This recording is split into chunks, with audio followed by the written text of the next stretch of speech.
13 പ്രാവശ്യം ബിസ്മില്ലാഹിർ റഹ്മാനിർ റഹീം ഓതി ഒരു കുഞ്ഞിന്റെ തലയിൽ ഊതി കൊടുത്താൽ ആ കുഞ്ഞിന്റെ പൈശാചികമായ ബുദ്ധിമുട്ട് എന്താണെങ്കിലും മാറുമെന്നാണ്. മഹാത്ഭുതമാണ്. ബിസ്മില്ലാഹിർ റഹ്മാനിർ റഹീം ഭക്ഷണം കഴിക്കുമ്പോൾ, അതുപോലെ വീട്ടിൽ പ്രവേശിക്കുമ്പോൾ, ചെരുപ്പ് ധരിക്കുമ്പോൾ, വാഹനത്തിൽ കയറുമ്പോൾ, സംസാരം തുടങ്ങുമ്പോൾ, ദുആ തുടങ്ങുമ്പോൾ, അങ്ങനെ എന്തിനും ബിസ്മി ഉണ്ടെങ്കിൽ പിശാച് ഇടപെടൂലെന്ന്. പിശാച് അനുയായികളോട് പറയും, നിങ്ങൾ എവിടായിരുന്നു? ഈ വീട്ടിലെ പ്രിയപ്പെട്ട സഹോദരൻ വസ്ത്രം ധരിച്ചപ്പോൾ ബിസ്മില്ല പറഞ്ഞു, ഭക്ഷണം കഴിച്ചപ്പോൾ ബിസ്മില്ല പറഞ്ഞു, നീ എവിടെയായിരുന്നു ഇത്രയും കാലം? ആ മനുഷ്യന് ഇനി ഒന്നും ചെയ്യാൻ നമുക്ക് കഴിയില്ലല്ലോ.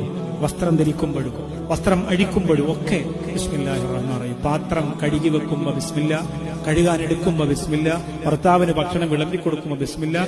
ബിസ്മില്ലാഹിർ റഹ്മാനിർ റഹീമിൽ 19 അക്ഷരങ്ങളുണ്ട്. 19 മലക്കുകളാണ് നരകത്തെ കാക്കുന്നത്. 19 മലക്കുകളെ ഉള്ളോ നരകത്തെ കാക്കാൻ? എങ്കിൽ പിന്നെ നമുക്ക് നോക്കാലോ എന്ന് ഒരു ജിന്നിന് പോകുന്ന മനുഷ്യൻ